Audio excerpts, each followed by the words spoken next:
Heading डाल लो बेटा, long term solvency ratio.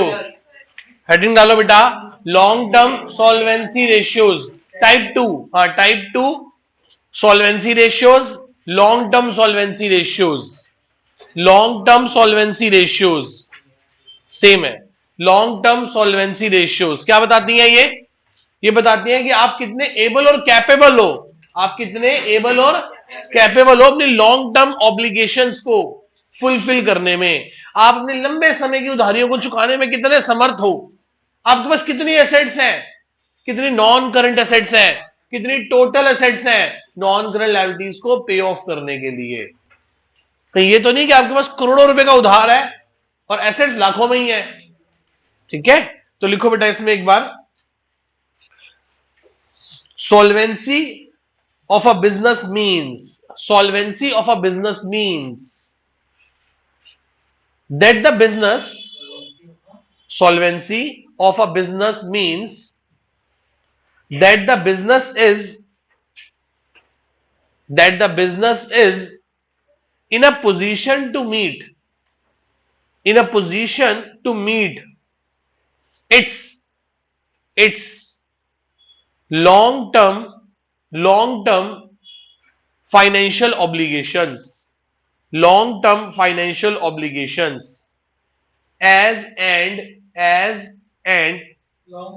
obligations as and when they become due, कि जब वो ड्यू होंगी तो क्या आप इतने समर्थवान होगे कि उनको पे ऑफ कर सको।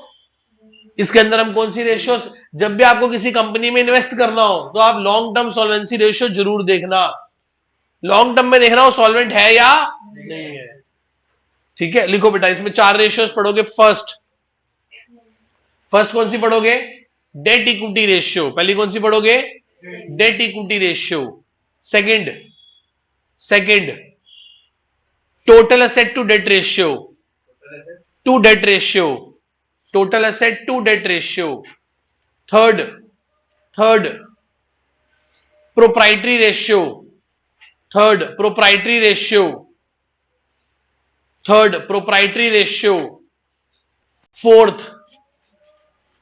Fourth interest coverage ratio. 4 ratios पढ़नी हमने इसमें।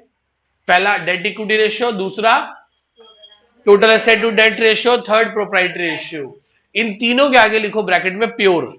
इसका आंसर किसमें आएगा? प्योर। 2:1, 3:1, 1:1, 1.8:1, मतलब 1:1 में। इसका आंसर किसमें आएगा? प्योर में। और लास्ट कौन सी लिखी आपने?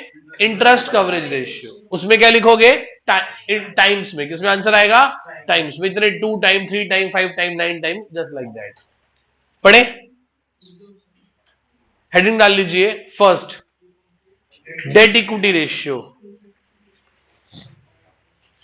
फर्स्ट हेडिंग डाल लीजिए डेट इक्विटी रेशियो। पहले कौन से पढ़ने जा रहे हैं बेटा? Debt equity ratio. लिखो, it is the relationship between, it is the relationship between shareholder fund and debts, नहीं sorry, debts and share holder fund. Debt equity है ना, debts and share holder fund, किसके बीच में रिलेशन है ये? Date और शेयर होल्डर फंड के बीच में। शेयर होल्डर फंड, हाँ जी हाँ जी। ध्यान से देखो बेटा, कौन सी रेशियो है बोलो? Date equity ratio. क्या फॉर्मूला होता है इसका? डेट्स अपॉन में इक्विटी। डेट क्या है बोलो? LD OL. इक्विटी क्या है? नहीं, पहले पूरा देखते हैं। डेट क्या है? Non current liability. इक्विटी क्या है? Share holder fund. डेट में क्या आएगा? एलडी, और शेयर होल्डर फंड में क्या आएंगे? श्रीराम। अब देखो, रेशियोज में डेफर्ड टैक्स और अदर लॉन्ग टर्म लायबिलिटीज कटी हुई है। Money receive against share warrants कटा हुआ है, तो ऊपर क्या बचा? एलएल, नीचे क्या बचा? एसआर। तो एलएल क्या है बताओ? Long term borrowings plus long term, ऐसे लिख देता हूं, long term borrowings plus long term provisions. इसमें क्या है? शेयर कैपिटल और reserves and surplus. Reserve surplus में क्या क्या क्या आएगा? जल रिजर्व, रिजर्व फंड, जितने भी हैं, सिक्योरिटी प्रीम रिजर्व। अच्छा बताओ, यदि P&L का क्रेडिट बैलेंस पड़ा है तो क्या पड़ा है? प्रॉफिट या लॉस? और डेबिट बैलेंस पड़ा है तो क्या पड़ा है? लॉस। पता है ना आपको ये बात? ठीक है, तो ये रहा जी लॉन्ग LL में क्या आ गया? Long term borrowing and long term provisions.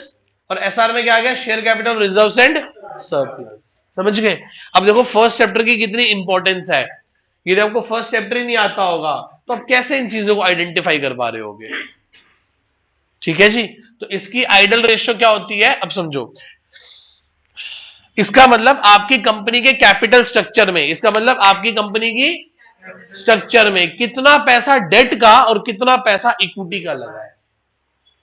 मतलब आपको दिख तो रही है? अच्छा बताओ, डेट और इक्विटी से ये देखो, ये क्या है बताओ? ये क्या है?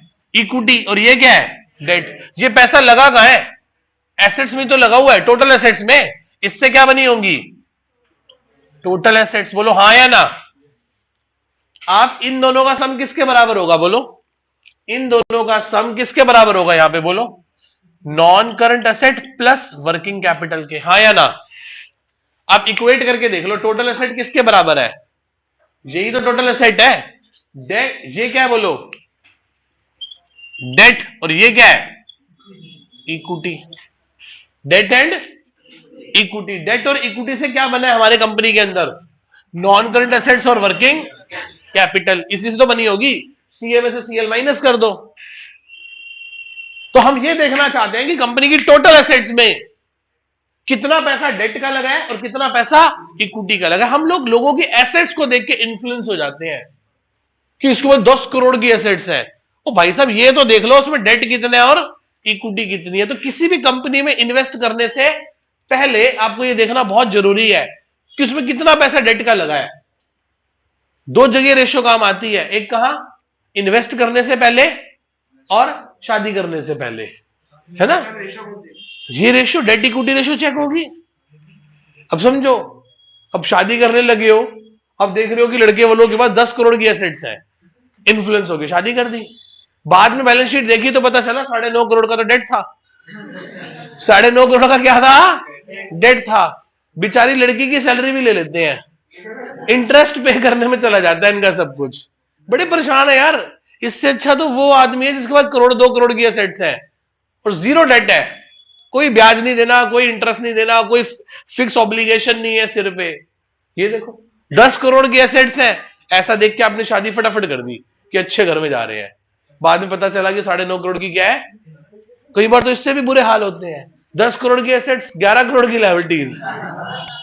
कि सर ये बैलेंस शीट मैच कैसे हुई है? 1 करोड़ का डेफर्ड लॉस खड़ा है। क्या खड़ा है? आप 1 करोड़ का डेफर्ड लॉस। कर लो बातें। तो बेटा आप कुंडली मिलाने से पहले बैलेंस शीट मिला लो, बैलेंस शीट देख लो एक बार, उससे एनालाइज करो। कुंडली उंडली बाद में मिलाना, देख लो एक बार। हाँ हाँ हाँ, बिल्कुल बिल्कुल बेटे। आजकल तो लोग प्रोफेशनल है, बड़ी बैलेंस शीट मांग लेते हैं। लो जी, पहले लड़के वाले अपनी क्या दे दें? Balance sheet. लड़के की कुंडली बाद में देखेंगे, पहले अपनी कंपनी की क्या भिजवा दो? Balance sheet. वो भी कौन सी balance sheet? Audited balance sheet. कौन सी बैलेंस शीट? ठीक है जी। चलो, तो कौन सी रेशियो पढ़ने जा रहे हैं? डेट और इक्विटी रेशियो। शुरू करें। आओ जी, 35 क्वेश्चन पे आ जाओ। अनसॉल्व 35, अनसॉल्व 35 बेटा। बस बोले बिल्कुल ना। गौरव इधर देख बेटा, क्वेश्चन में देख, पढ़ क्या लिखा है क्वेश्चन। टोटल एसेट्स कितने की है? 2,60,000। टोटल डेट कितने की है? करंट लायबिलिटी कितने की है? 20। अब ध्यान से देखो, आपको एक ही चीज बाहर निकाल सकती है फटाफट, वो क्या है? Balance sheet. बताओ क्या गिवन है? पुट करते जाओ, क्या गिवन है बोलो? Total assets. यदि टोटल एसेट 260 है तो टोटल लायबिलिटी भी क्या होगी? आगे बोलो क्या गिवन है? टोटल डेट कितनी है? 1,20।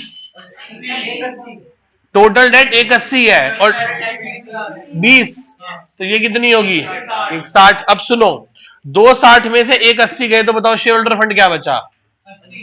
80,000। Balancing figure. डेट इक्विटी का फॉर्मूला क्या होता है? Date upon equity. डेट कितनी है बोलो? इक्विटी मतलब इस कंपनी के, अब ऐसे समझो, इस कंपनी की 3 रुपए की, हर 3 रुपए की एसेट में, इस कंपनी की हर 3 रुपए की एसेट में 2 रुपए किस बात के लगे हैं, डेट के, और 1 रुपए किस बात का लगा है, इक्विटी का। 2 रुपए किस बात के लगे हैं, और 1 रुपए किसका लगा है, इक्विटी का। 2 रुपए किसके लगे हैं, डेट के, और 1 रुपए किसका लगा है, इक्विटी का। इसके आइडल रेशियो 2 के पॉइंट ऑफ व्यू से है, डेट के पॉइंट ऑफ व्यू से होनी चाहिए 1:2, मेरा कम तेरा ज्यादा। इक्विटी के पॉइंट ऑफ व्यू से 2:1, उसके 2 इसका 1। यहां पे कॉन्सेप्ट आता है ट्रेडिंग ऑन इक्विटी का। इससे ज्यादा यदि रेशियो हो गई ना, तो आपको कहीं अनलीवर्ड ना, मतलब आपकी जो लिवरेज है ना, आपको उसका बेनिफिट मिलना चाहिए, नुकसान नहीं होना चाहिए। देखो, एक कंपनी का होता है आरओआई, रिटर्न ऑन इन्वेस्टमेंट, आपने बिजनेस स्टडी में पढ़ा होगा आरओआई। आज ही, अब इसमें भी आरओआई पढ़ोगे। एक कंपनी की आरओआई 10% है, कितनी आरओआई, 10%। मतलब वो कंपनी जब भी अपने धंधे में, बिजनेस में पैसा इन्वेस्ट करती है तो उसे 10% का रिटर्न मिलता है। अब चाहे वो पैसा शेयर होल्डर का हो, चाहे वो पैसा इक्विटी का, डेट का हो। अब आपको डेट मिलता है 6% पे, कितने परसेंट पे मिलता है उधार, 6% पे। तो आप उधार लो, आपको फायदा ही फायदा होगा, आपकी इक्विटी को 4% का फायदा होगा, क्योंकि लोगे आप 6% पे, उसे बिजनेस में लगा के 10% कमाओगे। उस 10 में से 6 किसको दे दोगे, डेट वाले को। बचा हुआ 4 किसकी जेब में जाएगा, इक्विटी की जेब में। तो आपका आरओई, रिटर्न ऑन इक्विटी, बढ़ जाएगा, आपको फायदा होगा। पर उधार लोगे तो आप लीवर्ड होगे, क्या होगे, लीवर्ड। आपकी फर्म में, आपकी कंपनी में रिस्क बढ़ेगी, डिग्री ऑफ फाइनेंशियल लिवरेज बढ़ेगा, आपको हर महीने, हर साल ज्यादा ब्याज देना पड़ेगा, क्योंकि हमने उधार ले रखी है। और आप, होता क्या है, जब आप एक बार उधार लेने जाओ ना तो मिल जाता है जल्दी से, जब दोबारा उधार लेने जाओ ना तो आप में रिस्क बढ़ जाती है। तो बैंक आपको loan higher rate of interest में देता है, क्योंकि आपकी रिस्क और बड़ी हो गई है। तो धीरे धीरे हो क्या रहा है, आप लोन ले रहे हो, लोन ले रहे हो, लोन ले रहे हो। पहले 6 पे मिलता था, फिर 7 पे मिलने लगा, फिर 8 पे मिलने लगा, फिर 10 पे मिलने लगा। आप लेते गए, आपने कभी समझ ही नहीं रखी। एक स्टेज ऐसी आई, आपको लोन मिल रहा है 11-12% पे, आप तब भी रेस कर रहे हो। रेस करके पैसा का इन्वेस्ट कर रहे हो, बिजनेस में। बिजनेस से कमा क्या रहे हो, 10, और उसी 10 को, उसी पैसे पे कमा रहे हो 10, ब्याज भर रहे हो 11 और 12 का। यहां पे आपको ट्रेडिंग ऑन इक्विटी का बेनिफिट मिलना बंद हो चुका है, उल्टा आपकी रिटर्न ऑन इक्विटी बढ़ने की बजाय क्या होनी शुरू हो जाएगी, कम होनी शुरू हो जाएगी। आपकी प्रॉफिटेबिलिटी बढ़ेगी नहीं, अब आपकी प्रॉफिटेबिलिटी कम हो जाएगी। तो डेट इक्विटी रेशियो 2:1 आइडल इसलिए कही जाती है कि 2 रुपए तक ठीक है उधार, हर 3 रुपए के एसेट में 2 तक उधार ठीक है। इससे ज्यादा होगा उधार तो अननेसेसरली आपको ज्यादा इंटरेस्ट देने पड़ेंगे, रेट ऑफ इंटरेस्ट आपके बढ़ जाएंगे, क्योंकि आप में रिस्क बढ़ गई। क्लियर है, ठीक है जी। क्योंकि देखो ना, बैंक भी लोन ये देख के दे रहा है कि ऑलरेडी आप इतने लीवर्ड हो। आपको पता है, जब स्टार्टिंग में लोन लेने जाओ ना, तो आपको कमर्शियल बैंक से लोन मिल जाएगा सस्ता एकदम। जैसे जैसे आप रिस्की होते चले जाओगे, वैसे वैसे कमर्शियल बैंक, एक अच्छा बैंक आपको लोन देना बंद कर देगा। फिर आपको प्राइवेट बैंक्स लोन देंगे, और प्राइवेट बैंक का रेट ऑफ इंटरेस्ट क्या होता है, काफी हाई होता है। और कई बार लोग इस चीज को समझ ही नहीं पा रहे होते, और एक चक्रव्यूह में फंस जाते हैं, उसे बोलते हैं डेट ट्रैप। और डेट ट्रैप में फंस गया ना जिस दिन आदमी, उस दिन गया, बड़ा मुश्किल है। फिर वो धीरे धीरे इंसॉल्वेंसी की कगार पे पहुंच जाता है। उधार लेने से पहले ना बेटा 1000 बार सोचे, लेना है या नहीं लेना। बहुत जरूरी है इस बात को समझना। और अननेसेसरी चीजों के लिए कभी लोन ना ले। हमेशा लोन ले एप्रिशिएबल एसेट्स के लिए, डेप्रिशिएबल एसेट्स के लिए कभी लोन ना ले। कितने बेवकूफ है, आईफोन के लिए, घर के साउंड सिस्टम के लिए, क्यूएलईडी के लिए, फोन्स के लिए क्रेडिट कार्ड का यूज करते हैं, लोन लेने चले जाते हैं। वो चीज डेप्रिशिएट होनी है बेटा। 6 महीने बाद खरीदोगे ना, तो अपनी सेविंग्स पे इंटरेस्ट भी कमा लोगे, और वो चीज भी क्या हो जाएगी, सस्ती। और हमें तो आज चाहिए, हमें तो अभी चाहिए, हमें आज और अभी चाहिए, तो हमें क्या लेना पड़ता है, लोन। इधर से तो हम उसमें ब्याज भर रहे हैं, इधर से वो चीज क्या हो रही है, उसकी वैल्यू कम हो रही है। तो समझदारी कहीं नहीं कहती कि ऐसी चीजों के लिए आप लोन लें। हाँ, बिजनेस के लिए लोन लेना सही है, पर वो भी कैलकुलेटिव, जहां तक आप उस इंटरेस्ट को अपने प्रॉफिट से पे कर सके। जिस दिन इंटरेस्ट प्रॉफिट से ज्यादा हो गया, रिटर्न से ज्यादा हो गया, उस दिन लोन लेने का कोई फायदा नहीं है। वहां पे आपकी आपकी अर्निंग पर शेयर, वहां पे आपके मार्केट प्राइस पर शेयर क्या होना शुरू हो जाएगा, कम होना शुरू हो जाएगा। लोग देख रहे हैं ना कि कंपनी ओवर डेट है, जरूरत से ज्यादा इसने क्या कर रखा है, उधार ले रखा है, तो ऐसी कंपनी में लोग इन्वेस्ट नहीं करेंगे। तो जो एग्जिस्टिंग शेयर होल्डर होगा वो भी उस शेयर को बेच के जाना चाह रहा होगा, क्योंकि मैनेजमेंट के काम से खुश नहीं है वो। नया इन्वेस्टर आना नहीं चाहता क्योंकि कंपनी में ज्यादा उधार है, कंपनी में डेट ज्यादा है। नया आना नहीं चाहता, पुराना बेच के जाना चाहता है। इट मींस इकोनॉमिक्स लगाओ इस पे, डिमांड फोर्स है ही नहीं, कम है, और सप्लाई फोर्स, शेयर के प्राइस क्या होने शुरू हो जाएंगे, गिरने शुरू हो जाएंगे। तो यहां से मार्केट प्राइस पर शेयर भी क्या हो जाता है, गिर जाता है। इन्वेस्टर तो समझदार है ना, वो तो बिल्कुल बैलेंस शीट स्टडी करके ही किसी कंपनी में इन्वेस्ट करेगा, ऐसे थोड़ा कि उसने कह दिया मैंने कर दिया। ठीक है, ऐसे मूर्ख नहीं होते। ठीक है, चलो आओ जी 36 क्वेश्चन पे आओ। क्या कहता है, बुक से ध्यान से रीड करते हैं। 36 कहता है डेट इक्विटी रेशियो कैलकुलेट कर दो। इक्विटी शेयर कैपिटल 5 लाख है, जनरल रिजर्व 90,000 है, एक्यूमुलेटेड प्रॉफिट 50,000 है, डिबेंचर्स 1,30,000 है। एक बात बताओ, इक्विटी शेयर कैपिटल कहां आएगा, शेयर कैपिटल में कितना है बोलना, 5 लाख। जनरल रिजर्व कितना है, 90,000, और प्रॉफिट कितना पड़ा है हमारे पास, टोटल कितना हो गया, टोटल कितना हो गया। और डिबेंचर्स कहां आएंगे, डिबेंचर्स कहां आएंगे, लॉन्ग, कितने हैं, 1,30,000 हो गए। डेट है 1,30,000 और इक्विटी कितने की है, 640। आंसर आ जाएगा इसका, क्या आ रहा है बताओ बेटे। करंट लायबिलिटी का कोई रोल ही नहीं है इसमें, टोटल डेट है क्या है बेटे, टोटल डेट कहां गिवन है बताओ, कुछ भी तो गिवन नहीं है। 0.20:1 बेटे। करंट लायबिलिटी यहाँ पे लिख भी दोगे तो उसका कोई रोल नहीं है, बस वैसे ही दे रखी है, उसका कोई यूज है जी। हाँ 0.203 करो, इसे नोट करो।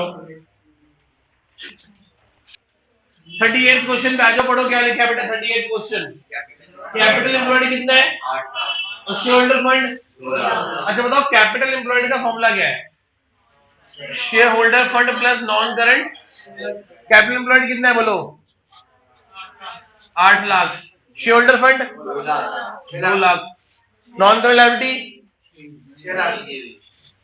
नहीं दी हुई ना, कितना आ गया, कितना आ गया। अब बताओ फॉर्मूला क्या, डेट क्या है, इक्विटी क्या है, रेशियो क्या आ गई, इसी को सॉल्व हो गया सारा। करो जल्दी से। अब 39 क्वेश्चन पे आ जाओ बेटा। 3939 क्या कहता है, ध्यान से बुक से रीड करो।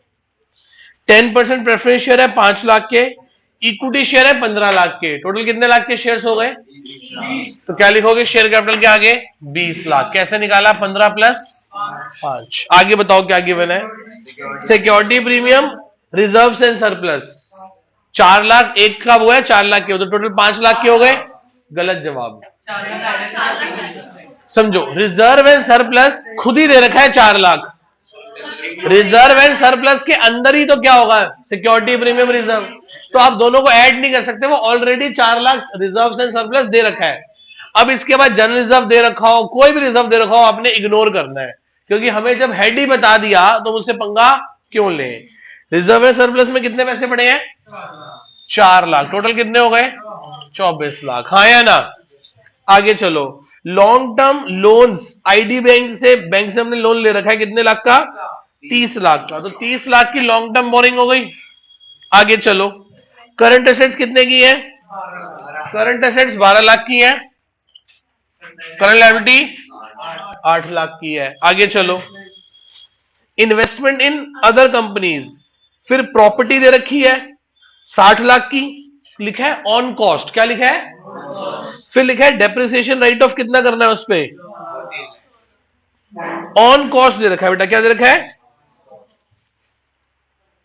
ठीक है, कॉस्ट पे दे रखा है 60 लाख। अच्छा इसका मतलब इस पे भी डेप्रिसिएशन राइट ऑफ करना है।